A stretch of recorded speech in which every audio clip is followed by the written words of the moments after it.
And welcome to another Nothing Like a Good Book, and this particular one, The Accident.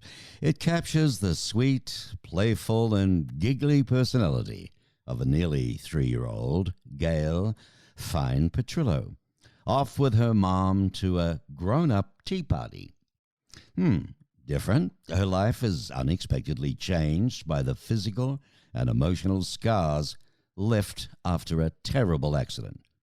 Now, we all know someone, or, someone who knows someone who has had a terrible burn accident. And this author shares her compelling story of turning obstacles into opportunities, and she faces challenges to overcome her resulting fears of people and ordinary situations. Anyone who has ever felt alone or different will relate to her extraordinary path to personal and professional success. So grab your cup of tea or coffee and snuggle up with that cushion in the corner and enjoy Nothing Like a Good Book. It's lovely to have you on the show, Gayle Petrillo. Thank you, Mark. I appreciate the opportunity. That's a lovely little book. I mean, what inspired your book in the first place? Well, it's interesting, Mark. I never set out to write a book, actually.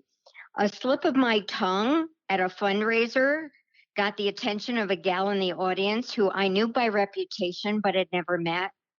After I left the podium, she approached me and she said, "You have a story to tell." And I, I looked at her kind of oddly and I said, "No, I most certainly do not." She said, "Well, let's go to coffee and figure this out." And we did. We went to lots of coffee dates and we had lots of wine dates. And eventually she got my story out of me. The rest, they say, is history. There's history. Well, I've got a few quotes too that I normally go through when we discuss a book. And this one caught my eye. I mean, The Accident by Gayle Fein Petrillo is an important story about how one day or one moment can change our perspective of life, because this is it. I mean, you just never know. And your story highlights a parent's love for their children and how vital it is to overcome our fears. And, you detail your life-changing experience in your book. You teach children and other readers about the importance of being comfortable in their own skin. That's very important. And I see when I read of it, it's an inspiration, really, with your message. It's never too late for self-improvement. And parents and teachers can utilize your book to teach a very important lesson in life. So, when writing this book, Gayle, may I ask you, who did you feel would be the target audience? So it's interesting because originally I thought it would be a picture book, mostly pictures and illustrations and very few words. And when I started after I started typing and I had somewhat of a manuscript together, I sent it to a few people I really trust. A few were teachers, and there was a child psychologist I sent it to. And they said, "Well, it's a great storybook. It's also really well intentioned for middle aged kids, as well as teachers and school nurses, and even adults." And so I think it's great for ages 8 to 88 because who hasn't been burned, either physically or emotionally, whether we're young or mature? Mhm. Well, one by Marge P. Also lifted my eyebrows up. The Accident by Gayle Fein Petrillo is an important story to tell and intriguing from the start, as it really is told in a flashback. It's a compelling story with subject matter perfect for older kids. Embarrassment, lack of trust, and it's imaginary. And she goes on to say she could smell the warm cookies. All right, tell us about it then. Tell us from the beginning what happened. Yeah. So, as you quoted at the very beginning, my mom took me to a grown up tea party. And it was fall back east. So, all the kids and I were outside playing in the beautifully colorful leaves. And we could smell the cookies as they came out of the oven through the Mm, screen door. mm, So, all the kids went in, and the moms had put fresh coffee, hot chocolate, and all kinds of baked goods on the table. And as I boosted myself up onto the table using my elbows, I tipped over a fresh pot of coffee Oh, off the table and all over me. So it burned 40% of my body with over third-degree burns, and I was in the hospital for months. My parents didn't know if I would live or die. oh, my poor thing. It I must have know. hurt. Must have hurt Uh, you. yes. Well, burns are the most painful injury a human body can suffer through. Fortunately, I was only 2.5, and I don't remember the accident itself. I do remember painful recoveries over the many, many years as I grew, into school age and then into teenage years. But honestly, most of my scars were emotional. I mean, I have scars on my body. People can't see them, but they're on my torso.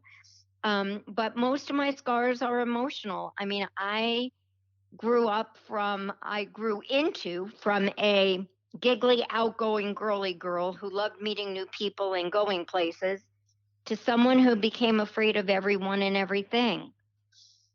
Um, Well, it's a hell of a change, isn't it? But I'm trying to visual. Let's go back. It's interesting you say you don't remember, but even two and a half. I mean, one would have thought that this was such an horrific event that would never leave your mind. But what did you do? You reached up. I mean, you would have been tiny, right? yes, yes. And so I was trying to climb onto the table, and I can remember the kitchen table at these people's homes. They had a large family. I think they had 6 kids. So their kitchen table was like a picnic table, and there were benches along the wall, and then there were seats on the other side. So I had climbed onto the bench, and I put my elbows on the table, put my hands down on the table to boost my butt into the bench seat, Mm-hmm. and must have grabbed the coffee pot um, plug and toppled the percolator off the table, spilling the coffee all over me. So the woman whose home we were at, she was a nurse. And by her training, she thought, oh, Wow. let's get these clothes off this kid. Well, in doing so, the skin came off and you could see the bone. Oh, well, this thing's poured down on top of you. Did it go on your head and your hair, scalp, firstly? No, it started at my chest. So Okay. just below my shoulders and then down my entire Wow. front. Well, one could say you're a little, fortunate there, right? It could have been on the face, you Yes. know. But this Yes. amazes me. As a nurse, would she have not known that perhaps No. it wasn't smart to do it then, or what else? I mean, you've had many years to revise it, or what else could have been done? Well, it's interesting because things as far as how to treat burns has changed. I mean, we're talking this was 1956. And so they didn't do skin grafting. They didn't do a lot of the treatments that they do now. So no, she really wouldn't have realized. Her first thought would have been correct and get the hot clothes off and cool the body down. Hmm. But because I was dressed for winter, those heavy clothes are like thermal Hmm. and they just absorb the heat. So the heat, the hot liquid was pulled like a magnet right into my skin. Wow. So, were then taken to hospital? Oh yes, I was in the hospital for months. My parents didn't know if I would live or die. My mom now tells me that's why she took my dad by the hand one afternoon and said, "Come on, we have to go home and make a baby because ours may not survive." Boy, oh boy, that must have been a very trying time for your mum and dad, no doubt. Traumatic. Yeah. And, my dad, I think just after I've come out of hiding, I started looking back at the way I was raised. And my sister and I kind of giggle now into our 60s, right? And we look back and we see my poor dad was so traumatized. He wasn't there during the accident, but he certainly was by my side as I was in the hospital. And up until the day my dad died, he's been gone about 12 years now. He always was panicked before something happened. He'd be like, "Oh, don't reach for that. Mm-hmm. Oh, don't step there. Yeah, right. Oh, don't jump. Oh, don't, Yeah. Whew. And that's how he lived the rest of his life, so fearful that some other catastrophe would befall one of us because of what had happened to me. Well, this is it. I mean, he must have been scared willy-nilly after an event like that. But now, so you're only 2.5. That happens. You're in hospital, what, a week, 2 weeks? Months, almost 3 months. 3 months, 12 Yeah, weeks. All right. yeah, yeah. And what happened when you were in there regarding surgeries or whatever they did? Yeah, they didn't do surgeries. At the time, they treated scars, burns with radiation and steroid injections. Okay. Okay. And were they? So that continued while I was in the hospital, and then the steroid injections continued after I was discharged and went home. I was brought to the pediatrician's office every Mhm. however often, I don't know. Now, what about recuperating when once you got home?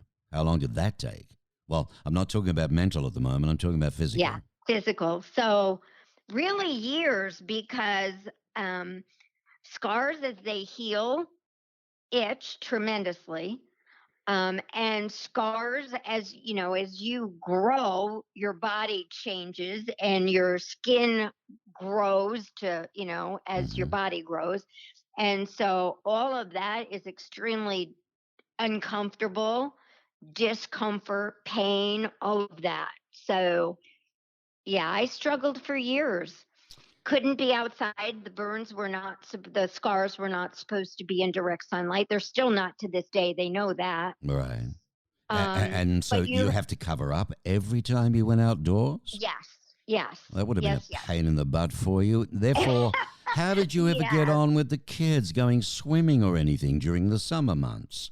Well, you put a one-piece bathing suit on, and back then, to find a one-piece bathing suit, Mark, was near impossible for a young girl. Near impossible. And so, yeah, I didn't shop for clothes with girlfriends. I would always shop with my mom. Right. And there was no online shopping. There were no really big Hmm.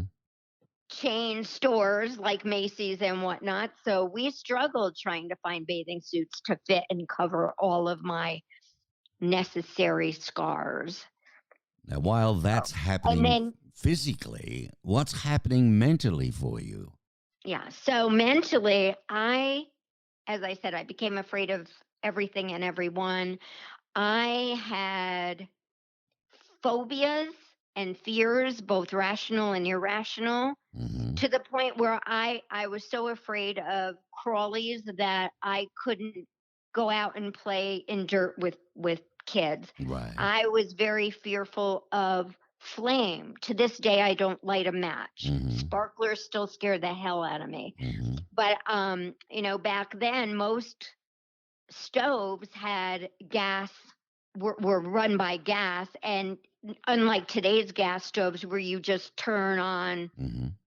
the the knob, That's it. then you had to light a pilot light, which Sure. then ignited the rest of the burners on the stove. So I didn't cook for years. I would not use a stove that required that kind of lighting. And So, then clothing in and of itself was difficult because the clothes we wear today are soft. They're yeah. made of poly. They have Hmm. other kinds of, rayon and other kinds of fabrics Right. um, sewn together. Back then, it was really polyester, which stuck to your body, and cotton, which was rough, not soft. Right. And so, being comfortable as you get dressed every day was a real struggle It for would me. have been. So the growing up years for you, the teenager years, the young lady years, very difficult from a physical standpoint of everyday living, of trying to get dressed without hurting yourself all the time. Or even if you could, during the day, probably you had to even learn to move or sit or walk certain ways that decreased the pain from the clothes. I mean, people wouldn't understand all that sort of stuff. But No, that's very true. how did you get on mentally? I know all these phobias. You're not Robinson Crusoe, though, when it comes to phobias. There's a lot of people out there, including me, with certain phobias. But,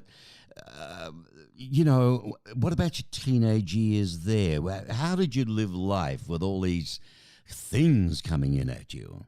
Yeah. So there's a chapter in the book that I devote to slumber parties. They were my nemesis. I went to one and I snuck off to the bathroom as all the girls were changing into their PJs, because I didn't want anybody to see my scars. No, no, And embarrassed. Yeah. so, yeah, totally embarrassed. The lack of confidence, the body image issues, all of that. All of that. So all of that. I never, I was partly glad I never got invited back to another slumber party and partly distressed because all the girls were doing it. But I Yeah. really didn't want to have to put myself through that again. So you see, folks, this book, The Accident, right? It's it's true. And let me ask you this, Gail. If I was to ask you, who do you honestly believe will benefit from reading your book? What would be your response then? We've talked about sort of the age groupish, but from what, I've read and talking with you now, it's just about anybody that needs a lifting, helping arm up in motivation to go ahead at all costs. Yes, absolutely. I really think the people that would benefit from my book are anyone of any age who struggles with either lack of confidence, feeling different, who's been bullied, has fears or phobias, whether they're rational or irrational, like me, Mm-hmm. or body image issues, right? So, particularly young people in their early teens, because we know kids can be so mean, right? Kids can be cruel. Terribly. And so if Mhm. you're on the other end of that, this book might help you because it does talk about finding your superpowers and what are superpowers and how you build on your superpowers to gain self-confidence and move forward. Well, that's exactly right. So let me ask you this. What has the response been so far to your book? It's been amazing. I never would have guessed what the response would have been. I will read you one short quote. I knew my book would resonate with girls and women. I knew that. I never knew it would resonate with the males. Mm-hmm. And one guy, I don't know who he is, but he found me after he read the book, and this is what he said, quote, "Wow, your book is beautiful, and I can see why so many people have told you how helpful it will be for youngsters and everyone. I absolutely love the simplicity. So many people try to tell us how to get over things, but you, Gail, show us how it is to be done. Thank you." That's lovely, isn't That says it all right there. it? So did you self-publish this book or traditionally published, and why? Yeah, so there's an interesting catch 22 as far as being published goes. You can't get published without an agent, and you can't get an agent if you're not published. So I did send my manuscript to several agents and several publishers, and my book was actually published by a hybrid publisher. The owner, as soon as she read my submission, she called me and she said she had to be the one to publish it because her son had been injured as a toddler. Mhm. So the way that works is I was responsible for writing, editing, and getting it illustrated. And then Booklocker, my publisher, was responsible for the layout, the cover design. They created trailers or commercials. They printed it, and now they distribute it across the US and internationally through Ingram. Okay. All right. Well, there you go. See, it was meant to come out because against all odds, you got it published. Let's face it. Right? You know. So, what do you want your audience to take away from reading this autobiography, The Accident? Yeah, so I think there's two things for the audience to take away. One is we are never alone. And when we share our stories, we heal and we help others heal. But also, I've learned that by smiling, other people smile back at you. And in this day and age, we need so many more smiles. Let's take advantage of that contagiousness, contagiousness, yeah, whatever, and smile because they are contagious. I got to ask you, why was it translated into two languages as well as audio? Yeah, so many people, professionals and readers, told me that it was too important a story not to be told in multiple languages, especially those cultures who don't share personal stories, whether that's within or outside their community or families. And Spanish is either the number one or number two language universally. And so it was translated into Spanish. Mm-hmm. Smart move, really. Because let's face it, it's every nationality that one way or another, just because the English isn't, English isn't spoken, doesn't mean that the circumstances and situations and experiences aren't the same. You Exactly. know, how Exactly. can my audience obtain the book, Gail, The Accident? So the accident is available in English and Spanish. El Accidente is the Spanish. It's in paperback and an ebook. They can be purchased through BookLocker at booklocker.com. The accident, if you use a backslash and the numbers 11593, and El Accidente, use a backslash and the number 11681. And then it's also available on Audible in audio. Well, They can also find it on Amazon. that's excellent. What I think I've got all of that, and if I haven't, I'm going to get you to email me that exactly how you just quoted it Sure. all, and I'll make sure it's up on your special segment with your book, The Accident, on my site, markbishopmedia.com, so that people can find all of that in reference to it. And seeing you self-published, Gail, just in closing, how will you continue to promote your book? Well, people as gracious as you that have me on as guests, I'm very um, excited and grateful for that.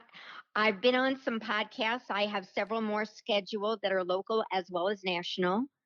Additionally, I will be on a virtual national stage as a lunch speaker for National Association of Women Business Owners, NABO, in April of 22. Hmm. I have book signings coming up locally, and I'm looking for additional speaking opportunities, whether for organizations, in schools, working with burn survivors or other people. Right, Who right. knows what stage I'll be on next? Yeah, that's good. That's good. And you do have to self promote. And that just goes to show any, budding young writer or medium age writer, whatever age. Age has got nothing to do with writing, that's for sure. But if you are, with what Gail just shared with you there, you can do all these things and get it out there. Then it's surprising how people tell others. And next minute, you've got a few sales going. It's a good idea to get it into. Have you talked to the hospitals in the burn areas and so on and different situations like that? Yes, I'm working on that. I actually am a consultant for the Arizona Burn Foundation. Oh, They're cool. located in Phoenix, Arizona, and they are creating a hub here in Tucson. So I'm helping open doors and introducing them to burn survivors, families, and other people in our community interested in supporting their overall mission, programs, so all of that. And then I'm also a peer support. It's called SOAR, SOAR, SOAR peer support. So I help burn survivors and their families. That's what I want. I listen to them when they're ready to share their story, and I share my story in the hopes that it helps them heal and know that they're not alone. Hmm. And that certification was done through Phoenix Burn Society out of the Midwest. Hmm. I've also connected with a burn foundation on the East Coast, and I continue to do that through social media. Wish you all the luck in the world, Gayle Fein Petrillo. The Accident is a lovely book. It's a great educator. It's a motivator. And I think a lot of people should read it. And thanks for taking time out. I know you're very busy. But, we feature authors who maybe have one book out or maybe a couple, but they're new and nobody's ever really heard of them in Nothing Like a Good Book. And grateful to have you on, Gayle. Thanks for taking the time out. Thank you, Mark. I really appreciate the opportunity. I'm very grateful to you. Thank you. Well, there you go, boys and girls, grandmas and grandpops. Okay, just go to Mark Bishop Media, MARK, markbishopmedia.com, and you'll see the segment, Nothing Like a Good Book. And believe me, The Accident is.